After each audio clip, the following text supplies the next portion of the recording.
During the Second World War, one of the most influential people within Germany was Heinrich Himmler. Himmler rose to the position of the Reichsführer SS, leading the feared and notorious SS, who were involved in military matters, as well as administering and guarding the concentration camps. However, the man referred to in the Soviet Union by Joseph Stalin as my Himmler was Lavrentiy Beria. Beria was the longest-lived and most influential of Stalin's chief of secret police, and he had a huge amount of power during the Second World War. He was responsible for a number of purges and atrocities during the conflict, and like Himmler was responsible also for a system of camps known as gulags, and was also in charge of overseeing punishment and executions. So join us today as we look at the brutal execution of Lavrentiy Beria, Stalin's Heinrich Himmler, and remember to support our channel. Please make sure to subscribe. Lavrentiy Beria came from humble beginnings, his mother being very religious and his father being a landowner. However, he rose to become one of the most evil and influential parts of Stalin's government. Beria allegedly joined the Bolsheviks in March 1917, but in 1920 was working in Azerbaijan. The Red Army in late 1920 had captured the city of Baku where Beria was staying, but he managed to escape execution as there was not enough time to arrange his death. He was imprisoned but later had a career in state security, and by 1922 he became the deputy head of the Georgian branch of the OGPU, an intelligence service. In 1924 he was involved in suppressing a nationalistic uprising in Georgia, and 10,000 people were executed because of his actions. This helped Beria's reputation as a feared individual and one not to be crossed. He was a close ally of Stalin and helped his rise to power, and he was involved in destroying Turkish and Iranian intelligence networks and spies in the Caucasus.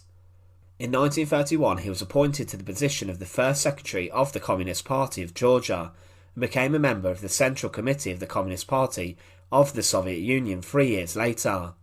He began to attack other members and ordered executions to gain favour in Stalin's eyes, and he caught his attention after faking conspiracy. Beria told Stalin that he had personally stopped an assassination attempt on him, and with this he became very trusted.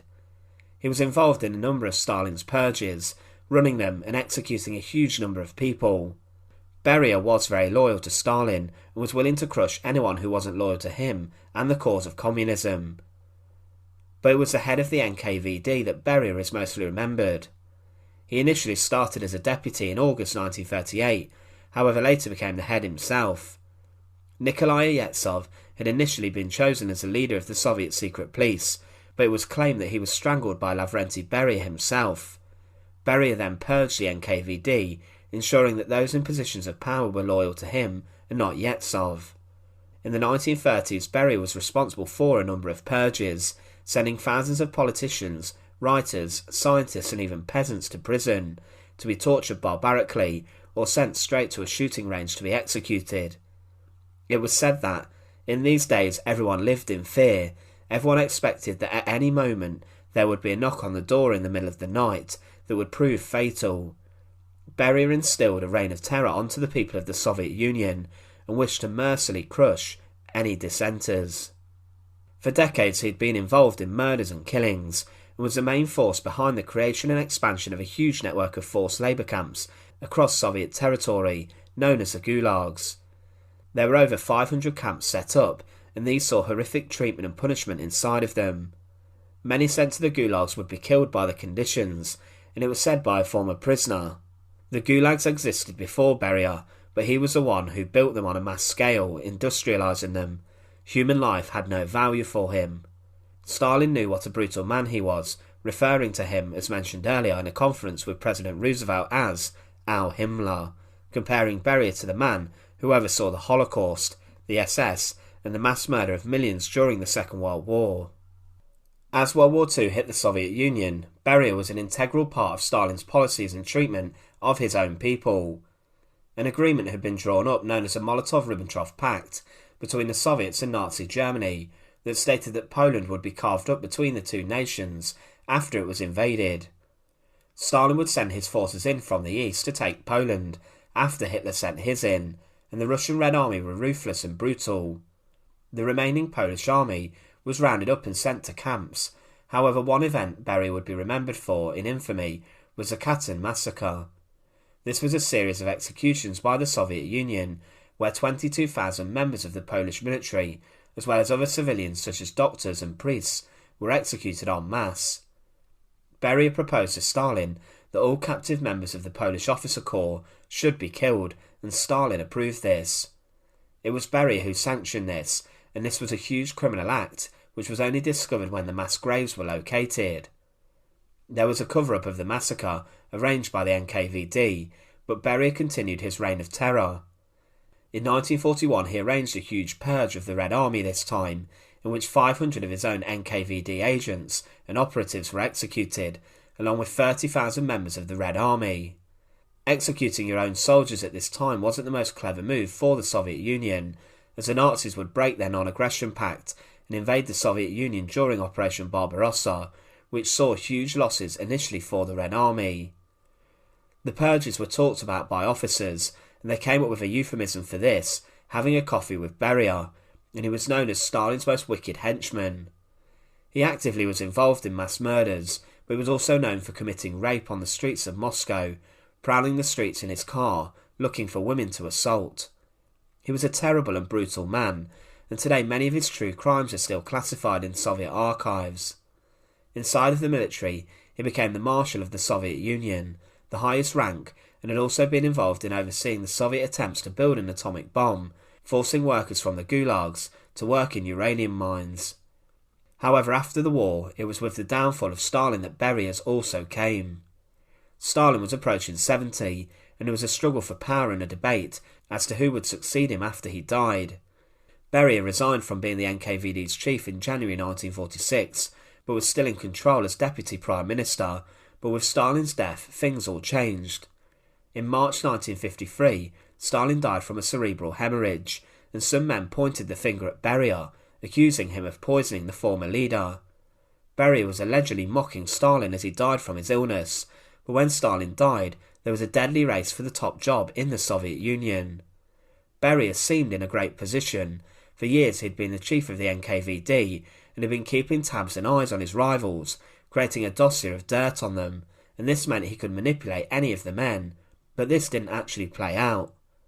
With Stalin dead, Beria sought to come to an agreement with an old ally, Georgy Malenkov, and became powerful as in control of the Ministry of State Security and Internal Affairs, which placed him in control of the secret and normal police, and also gave him a small private army. He began to talk about the easing of Stalin's policies, and many feared Beria as much as Stalin, and they believed he would make a power play. However, Beria's own downfall was orchestrated by Nikita Khrushchev, the secretary of the party's Central Committee, who quietly and discreetly secured the support of other powerful figures in the government, including Malenkov and other army generals. Khrushchev organised a meeting launching an attack on Beria, and Beria, taken aback, was confused by what was happening, and Khrushchev accused him of being in league with the British, being paid off by the British intelligence services, and said he was no true communist. Khrushchev then said soon that Beria would meet his death. A motion was put in to dismiss Beria from his position, and he soon realised what was happening. From behind his desk, Malenkov, his former ally, turned against him, pressing a button below his desk, and this was a signal for Georgy Zhukov to order a group of armed soldiers into the room and to seize and arrest Beria. Beria's men were guarding the Kremlin at the time, and he was imprisoned there in a small cell until nightfall, when he was then smuggled out in the boot of a car. He was taken to a Moscow guardhouse, and then to the bunker of the Moscow Military District's headquarters. Action was taken to prevent Beria from being seized and secured, and he was tried by a special session of the Supreme Court of the Soviet Union on the 23rd of December 1953. He had no defence counsel and no right to appeal, and it was obvious what would happen. He was accused of treason, allegedly trying to negotiate peace with Hitler during World War II, accused of terrorism in regards to the purge of the army in 1941, and counter-revolutionary actions during the Russian Civil War. Along with 6 other defendants, Beria was tried and was sentenced to death. The 6 others were then dragged out of the courtroom and were shot straight away, but Beria was not. He was separated from the others and was dragged kicking and screaming. He knew his death was about to come, and surrounded by other Soviet officials, he knew that his time was coming to an end. The man who was compared to Himmler, and the one who had the blood of thousands on his hands was screaming and crying in his final moments. He was on his knees, collapsing in tears, begging for mercy and begging to be spared. He was then shot through the head by Pavel Batitsky, who had been selected to perform the execution. He was then cremated, but there was some belief by others that it was a body double who stood trial, and that Beria had been executed months before he was supposedly shot dead on the 23rd of December 1953 at the age of 54. So Lavrentiy Beria was a brutal and savage man who met his end begging for his life whilst a gun was pointed at his head. He was known as the horrific chief of the NKVD and the man who carried out Stalin's purges with brutality and efficiency. After his death, more rumours emerged about his life, and it was claimed that he was also a serial killer and was known for abducting girls off the street, abusing them and murdering them. Some were allegedly even buried in his wife's rose garden, and it was said he had a torture chamber in the basement of his home in Moscow, and that there was probably an underground passage leading to a number of burial sites of these young women. Allegedly this was even known by the US too. However, Lavrentiy Beria was executed following power plays by other politicians in the wake of the death of Stalin. He really should have seen what was coming, but in a different world he could have very easily been the man who succeeded Stalin as the man at the top of the Soviet Union. It's clear that his brutal ways and leadership over the NKVD could have secured him the top job. However, things weren't to be for the evil and brutal man Stalin referred to as my Himmler. Once again, thanks for watching. To support our channel, please make sure to subscribe, and once again, thank you so much for watching.